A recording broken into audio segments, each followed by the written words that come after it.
Hi, this is Terrell with Everyday VBA, and today we're going to be talking about worksheet properties. Now in code there are properties and there are methods. Properties are more descriptors, methods actually do something, and today we're talking about the properties, or the most popular properties, that go along with the worksheet.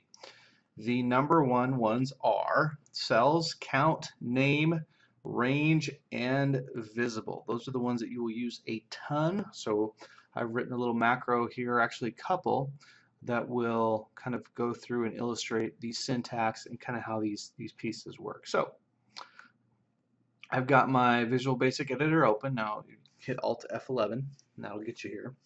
So the first thing we're going to look at is the sheet item. So when you're using sheets, there's three ways that you can do it. So sheets, and you can use an index, which is a number, which basically means from which sheet from left to right on down here is it. So this would be sheet 1, this is sheet 2, and etc. from left to right. You can also use the sheet name. So I'm currently on Worksheet Properties, and you can also use the code name, and the code name is whatever shows up here. You can actually change your code name in here. So I'm going to just go through this. Got a little error here. Doesn't like. All right.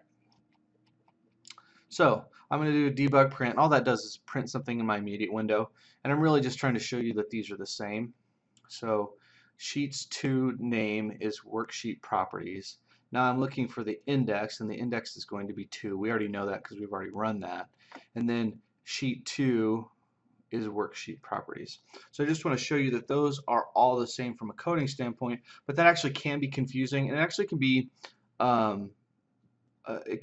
difficult when you're coding it. My preference is to always use the code name, and the reason I do that is because then it doesn't matter what order it is, and it doesn't matter if your end user has actually changed that name. So that's important. So let's look at, so that's just kind of an overview of those. Now let's look at some popular properties. Now cells, let's look at this right here. The first thing we're going to look at is cells. So cells are the first number is the row, and the second number is the column. So I've got sheet 2, which we're currently on, 8, 3. So I'm going to go down 8, down to 8, and then over 3 columns, and I'm going to select this. Now that I've got it selected, now I actually didn't have to do select, but I just want to show you that that exists. I'm going to go ahead and put some text in there, and there it is. Now what we're going to do is we're going to do a sheet count.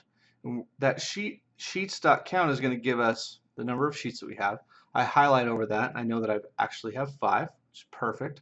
I'm going to take that 5 and I'm going to put it in 9, 3, which is down 9 and over 3. There it is. There's my 5. Now what we're going to do is we're going to place the name of the sheet right here. So that's Sheets2.Name, kind of like we did above. That's funny. That's 1. Let's do that to 3. Not 32. That way it looks nicer. You gotta make it look nice. Okay, so that's added. Now the other thing that you can do with your name is you can change the sheet name. So I'm gonna go sheet2.name. You'll notice it's Worksheet Properties. You'll notice it's Worksheet Properties here, but I'm gonna change it. It changes there. It also changes there. And let's just change it back so when you run this again, you don't have any errors. Next thing that there is the range. Now we're gonna hit C11. Now the range is slightly different because you're gonna put in quotes whatever your range is. So we're going to do C11. Now just a note, your range doesn't have to necessarily be just a single cell, so you could actually go, we would go D11, and if I selected that, you'll notice that we select the entire range.